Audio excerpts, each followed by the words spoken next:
LinkedIn is a tool, just like all the tools and platforms that are out there. The cool thing about LinkedIn is it really has no competition. So it really is kind of one of a kind. But when you think about your presence on LinkedIn by way of your profile, you have got to think about your personal brand. It's foundational because anything you do on LinkedIn isn't going to matter if you don't really understand that foundational component.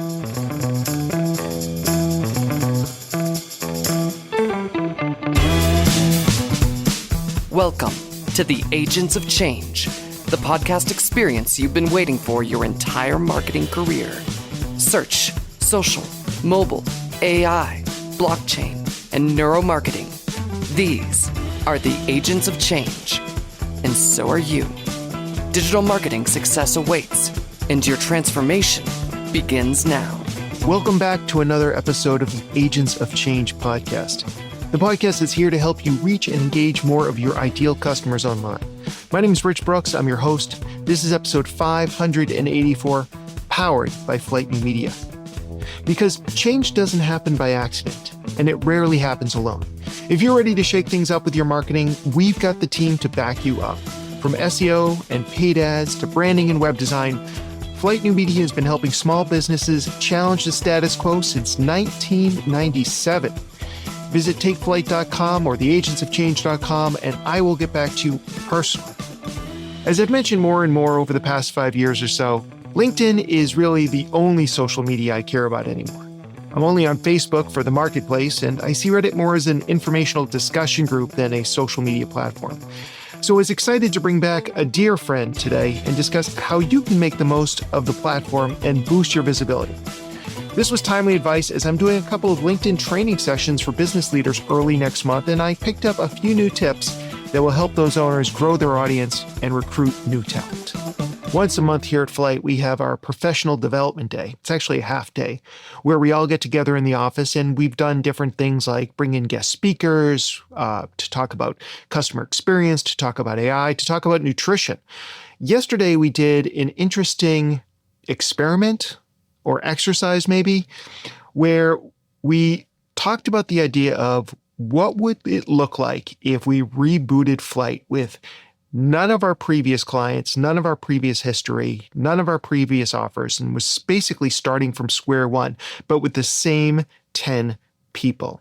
And then I took my team and I split them into two different groups, and I had them kind of talk about what that would look like and what kind of company they'd want to run.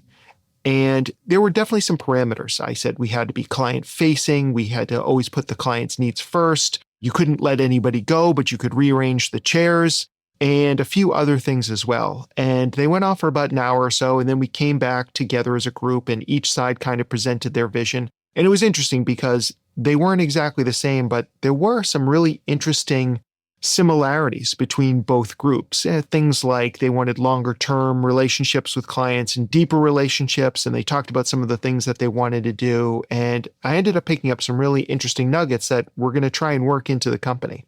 If you have an opportunity, depending on the size of your company, to run a similar exercise, I'd strongly recommend it. I picked up some great nuggets of information along the way, and it was just really interesting to get that kind of input from the team and really push them to think about the business in new ways. But for now, let's get the skinny on all the latest and greatest on LinkedIn. My next guest is a personal branding and visibility expert with over 30 years in PR and marketing and a longtime friend of the show. As the founder of Standing Out Online, she helps entrepreneurs, speakers, and authors craft compelling stories and elevate their authority, especially by leveraging the LinkedIn platform. Known for her disruptive PR approach, she turns digital profiles into powerful personal brands that attract the right fit audience. She's passionate about helping people be seen, heard, and remembered for who they truly are. Today, we're going to be talking about ways to boost your visibility on LinkedIn with Kate Paine. Kate, welcome back to the show. Hey, nice to be back with you, Rich. Thank you. So, first of all, it's always nice to see you. So, thank you. It is nice to see you. Hello. Hello. Hello. I don't think of LinkedIn as being the fastest moving, most cutting edge social platform out there, but it does feel like there's been a number of changes in the past year. What are some of the biggest changes to the platform that you've seen that might impact our visibility? Well, can I back up from your question a little bit? You can do anything. You're almost like the guest who sits at the end of the couch on the Tonight Show. You're just there and you're a fixture. So No, I you will, take I will control. absolutely answer your question, but I want to back up to this because it's really, really important. LinkedIn is a tool, just like all the tools and platforms that are out there. The cool thing about LinkedIn is it really has no competition. So it really is kind of one of a kind. But when you think about your presence on LinkedIn by way of your profile, you have got to think about your personal brand. It's foundational because anything you do on LinkedIn isn't going to matter if you don't really understand that foundational component. So, like, let me ask your listeners, when was the last time you thought, wow, my LinkedIn profile is really awesome? Or did you kind of go, it's still kind of like a resume and a navy blue blazer? So I want people to kind of think about it that way first before they tackle this, because I think what a lot of people do, Rich, and tell me if you agree with me or not. I think a lot of people throw up a profile up there and call it a day. They're like, I'm just going to put this out here. It's a digital resume. I'm not looking for a job, but I need to put something there. And they just kind of just do enough, but it's really not Absolutely enough, right? Yeah. So really what I want people to think about is that LinkedIn is where your digital reputation can live online. That and your website. If you have a website, because your website is the only thing you own on the internet, right, Rich? Exactly. Preaching to the choir. Yeah. So you really have to think about it as your digital footprint. This is where people are, if they hear your name or they meet you at a networking event or somebody recommends you and they go Google you or put you in LinkedIn, that could be a first impression. So you really want to make sure that your presence there, whether it's by way of your profile and your content and your engagement, is really solid. Yeah, I absolutely agree. And you mentioned, like, does it look like, is it boring and in a blue blazer? And if that's your brand, then it absolutely should. But if it's not your brand, you need to make sure that your truest professional self is there on LinkedIn. And I think a lot of people don't really know what to do on LinkedIn. I think there's still this perception that it's like this staid, like kind of boring, like yawn worthy, just professional, and I can't be myself. But, I just did a brand new talk about 2 weeks ago for a small networking group in Colorado. And the title of my talk was LinkedIn with Personality, where professional meets playful. And so it's not fluffy, but you can show some personality. Like, people want to do business with people. So let that shine through by way of your profile too. Yeah, I absolutely agree. I think that what I love about LinkedIn versus other social channels these days is that a lot of the stuff that has cluttered up the other social channels hasn't yet made its way to LinkedIn. So I don't have to worry about somebody's birthday. I don't have to feel obligated to congratulate them that their kid graduated from kindergarten. And for the most part, I don't have to hear their political beliefs, except when it crosses with business. But at the same time, I also think it can be a place to show off your personality. And maybe it is your more professional personality, but your professional personality can still be a lot of fun. Right. Absolutely. So remember, people connect with personalities, people connect with tone, voice, message, and it's that connection that builds relationship, and the relationship builds trust. And then hopefully they might want to have a transaction, right? Right. So that's kind of my methodology. So I always just kind of wanted to back up there because I really firmly believe that this is foundational. And a lot of what you do on LinkedIn is also what you may be using over on your website, on your about page or something. But you're not going to list all the jobs you had before, and you're not going to list your volunteer work and all of that. So you want, think of your LinkedIn profile as like a complement to your web presence. So, absolutely. Okay, now back to the first question of the day. What are some of the changes that you've seen that might impact our visibility once we have established our perfect profile on LinkedIn? The two biggest changes are, first of all, short form video is doing really well on LinkedIn. What we've been saying for the last few years, especially since the beginning of COVID, is, and this is still true, by the way, long form content still does really well on LinkedIn. From an algorithm standpoint, there are still human eyes on that content. So longer videos, longer form posts with an image, things like that are still good. However, we're seeing a change, and it's not that it's a replacement, but short form video is doing well on LinkedIn. And so what I always say to people is have a mix, have some be longer form, maybe 4 or 5 minutes, and then have some be shorter form. If you're creating a reel over on Instagram or Facebook and it feels like it's got the right tone and message, then by all means repurpose it over on LinkedIn too. So that is the biggest thing that I'm seeing, and I've been reading a lot about it. So everybody's really picking up that short form video. The other thing is that LinkedIn has brought in its own AI, and that could be a whole separate conversation. I've tested it and I don't like it. I think it's actually pretty lousy. I know they're making improvements to it, but if people are inclined to want to do all this stuff and LinkedIn's really pushing their AI, it's not very good. When you say they're pushing their AI, how are they pushing it? In what ways is their AI part of our experience on LinkedIn? For example, if you write a post and you go into your home feed and you click start a post, right there in the thing at the bottom, there's a button saying use AI, use our AI, or whatever the button says. But it's a button that is basically, if you write out what you're writing, you can click on that button and it'll rewrite it. And I've tested it many times and it's lousy. And, it takes something that's actually good, that has your own voice and tone and style, and makes it like really basic. Right. And I think that goes to your original point, which is it's really important to show up as yourself here. And so if you take what you wrote in your own voice and then basically cover it in vanilla, which is what AI does. Now, if you're using ChatGPT or Claude, then you can train it to sound like you. But I'm guessing that the LinkedIn tool, at least at this point, doesn't sound like you. And it just sounds like the most generic version of a business person. It's like those, I think of those generic food can labels where it's like soup or peas, like, with the white label with the black letters. I mean, I test it every now and then because I'm curious to see if it's evolving.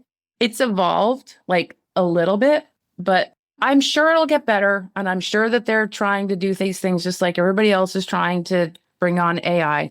But I will say it's a big change and it's definitely being pushed, but I would caution people against putting all of their weight into it.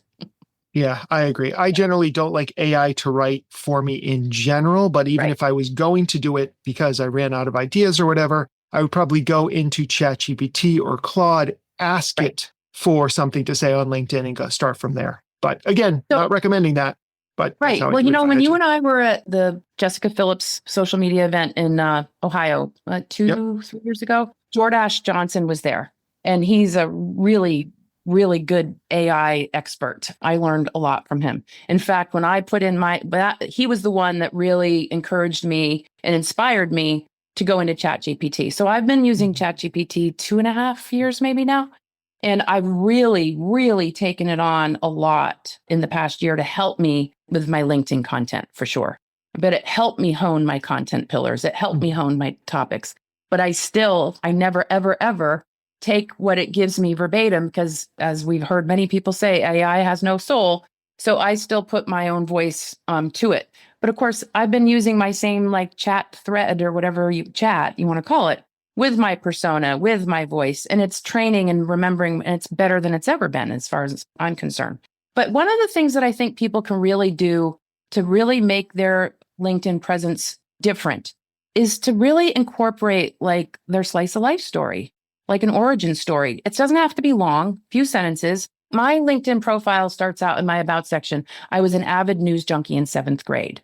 I don't start out with, I've been a PR person for 30 years and I've done this and I've done that. That's the navy blue blazer, right? So think about what your origin story is that is in alignment with the work that you do so that people do build the trust. It's not like you're going to write multiple paragraphs about it, because it's a way to build connection.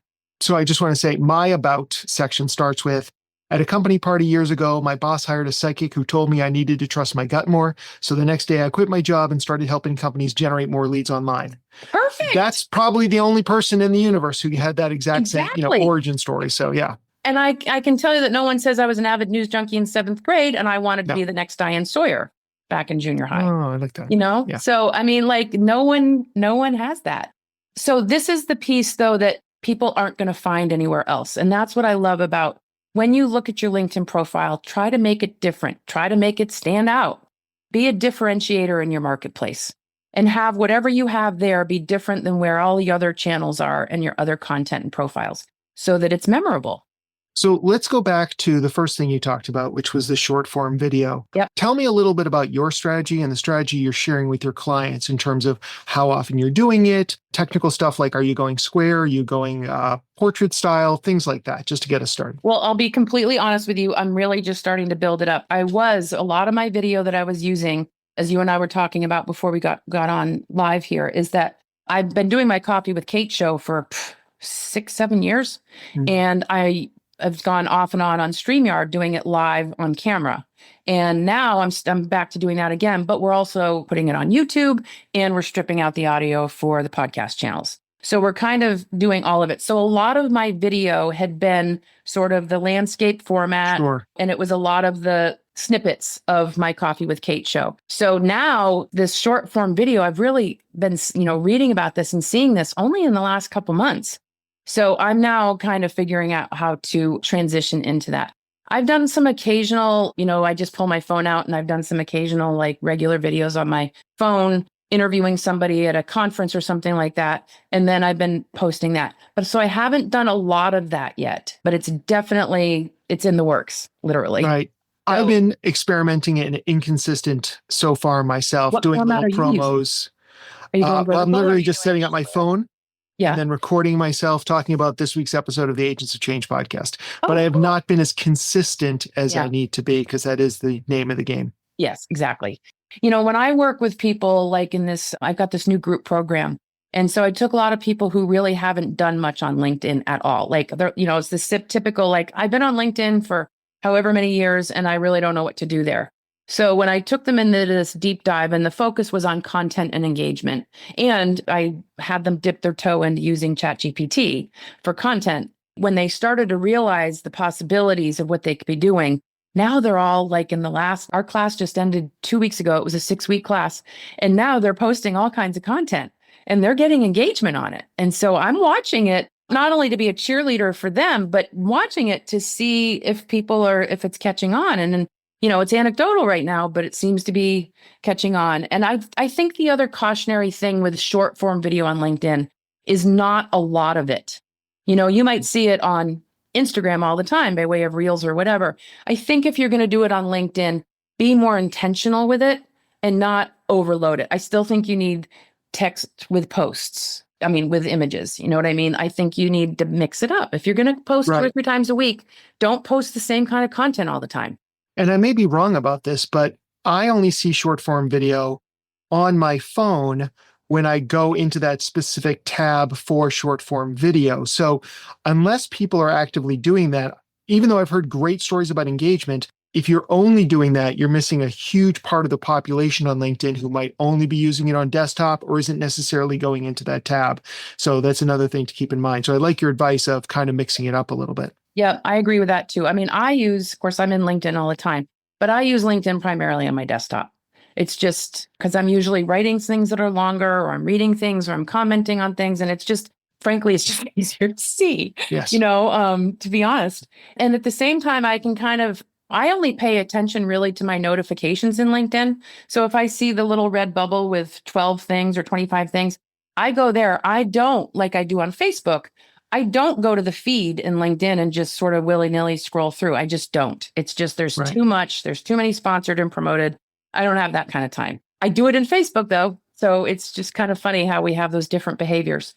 But the point is that you want to make yourself approachable and accessible to people. And you really want to position yourself for your expertise. It's not that you just are the expert in something. It's, I am the expert who does this, who helps achieve this. Like if you're looking for this solution, I'm the one that can provide the solution, but then showcase things that actually exemplify the outcomes you've had for people.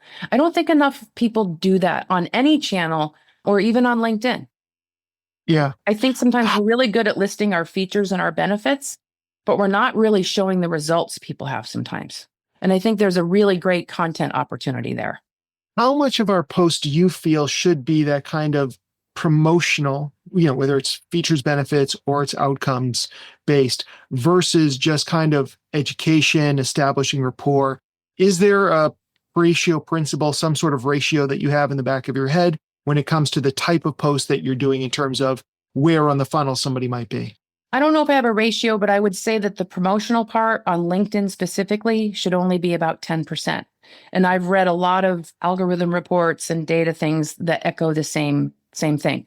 And if you think about it, think about any of you who go to LinkedIn. And if you see somebody that you follow and you admire and you respect, but if you see them only touting their webinar or their next talk on stage or their summit that they're a part of, if that's all you see of them on LinkedIn, you're going to start to not pay attention to them at all because it's going to feel like, oh, they're on a thing again, or oh, they got another thing again.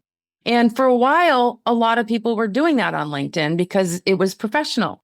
So backing up to your other comment, think about your content pillar. So if educational is one of them, make sure that you're putting content out there that is showing somebody something, teaching them something, just offering value, frankly, right? Leaving them with something that's helpful. You don't always have to have a call to action. Like, what do you think? That's just, use those sparingly, especially on LinkedIn.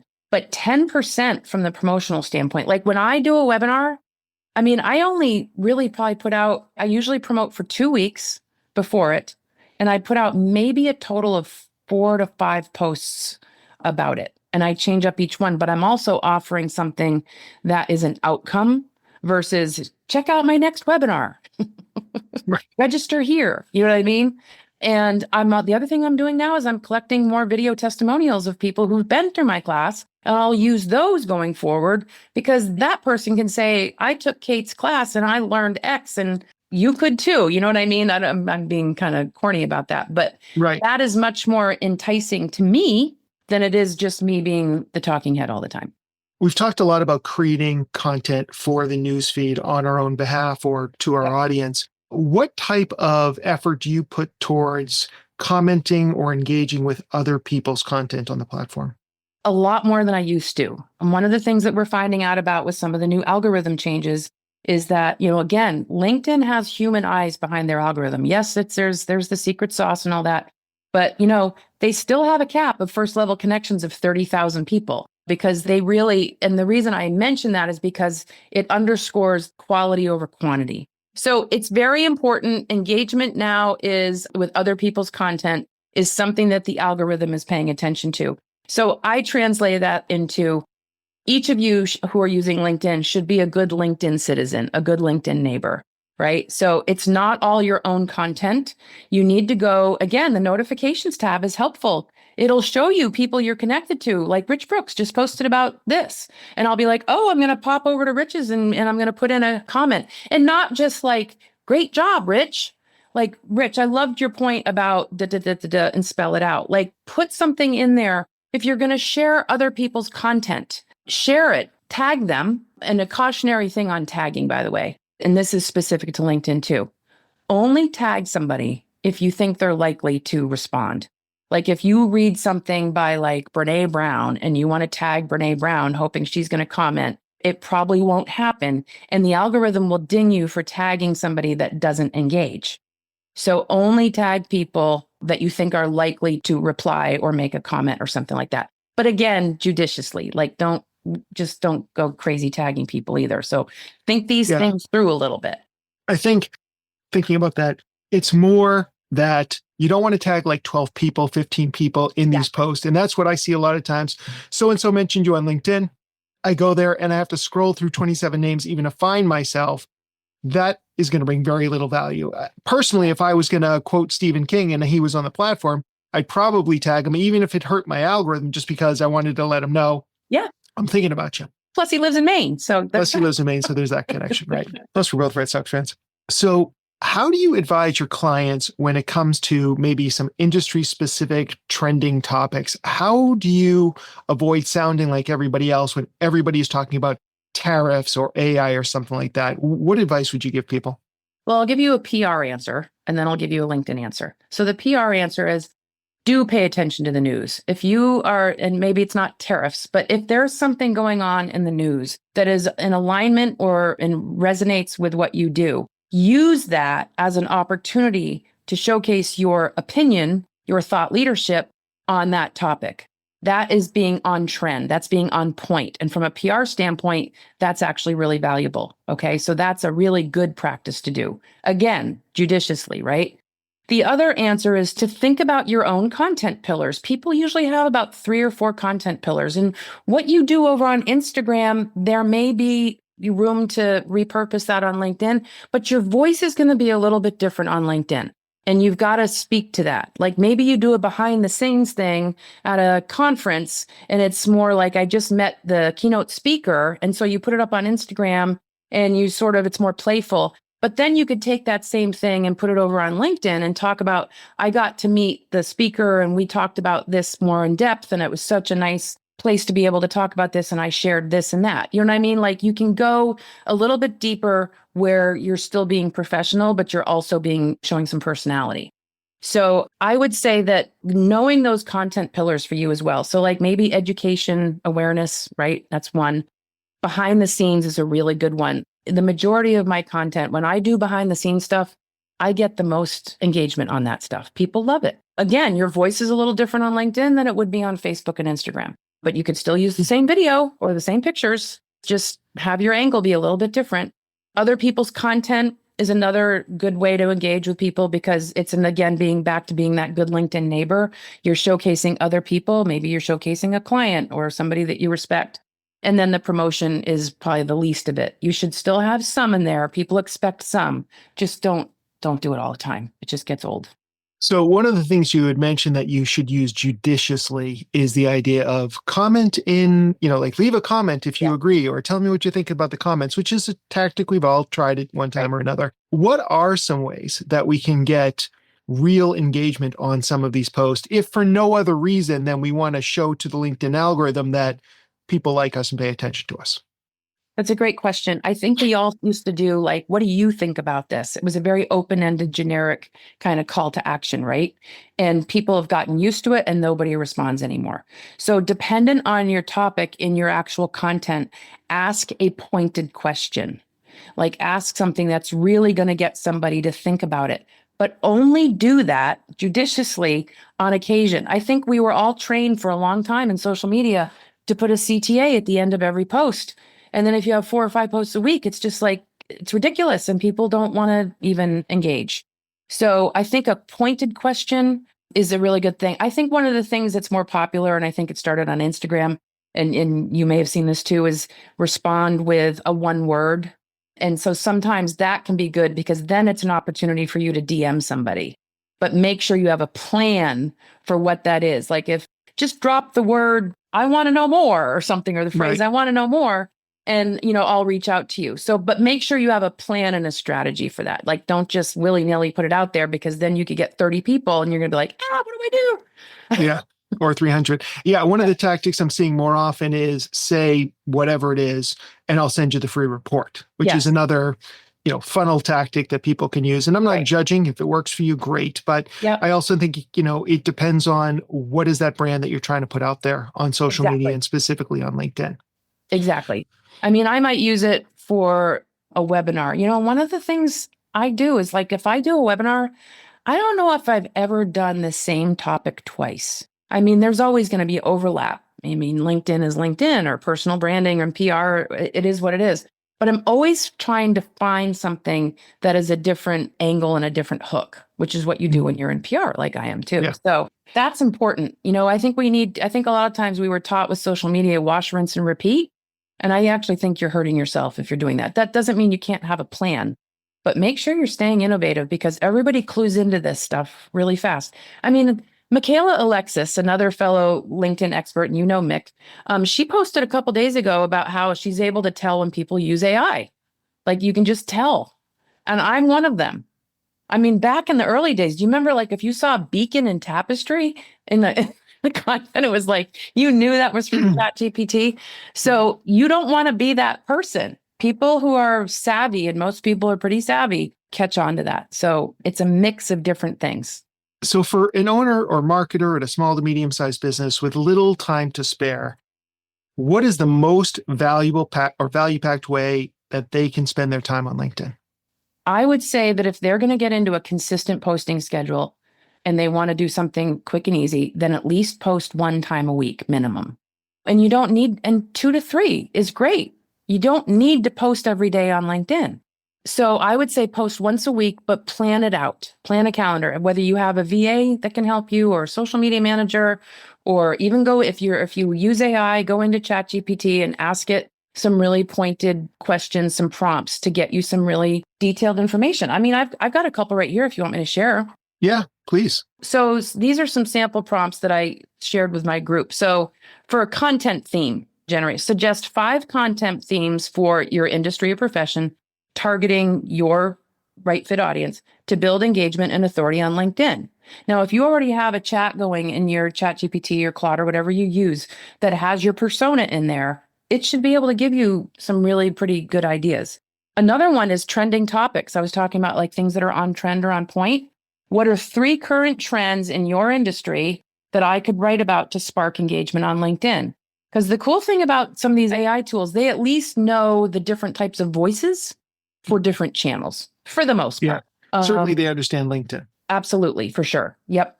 Or for a post, like write a LinkedIn post about X topic, like whatever your topic is, sharing 3 actionable tips to help your audience. So describe what the audience is, solve a specific problem. So, and see what comes up and use that for inspiration and an idea, and then tweak it to be your own voice and put in your own stuff.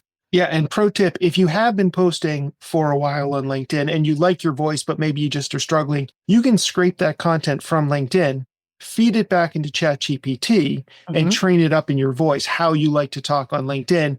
And that will get you closer to that final draft. I still, and I think you recommend the same, Kate, you still want to go through that because ChatGPT can't tell your personal stories for you. It can just mimic or parrot your voice.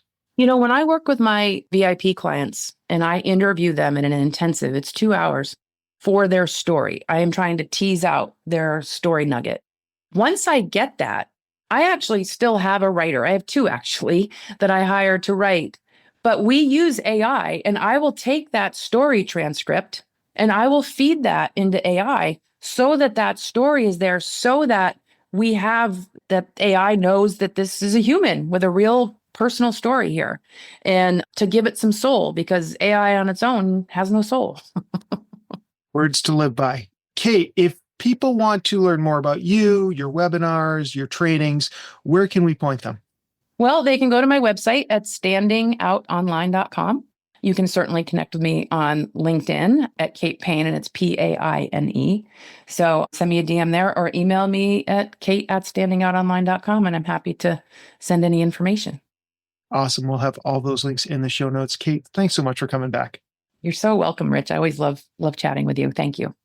For a full transcript of today's episodes, as well as Kate's links and a blog post that kind of summarizes everything that Kate shared with us, you can find it all on our website at theagentsofchange.com/584. Agents of Change have origin stories, stories that help define who they are. Whether it's, I was a news junkie in 7th grade, or I quit my job and started my business because a psychic at a company party told me to trust my gut, or whatever yours is, that unique story helps build a personal connection with your audience. So don't hide from it. If you take one action today, go review your LinkedIn About section and rework it in a way that shows that you are an agent of change. Until next time, true believers. Don't miss another thrilling episode of the Agents of Change podcast. Be sure to subscribe on your favorite podcasting platform.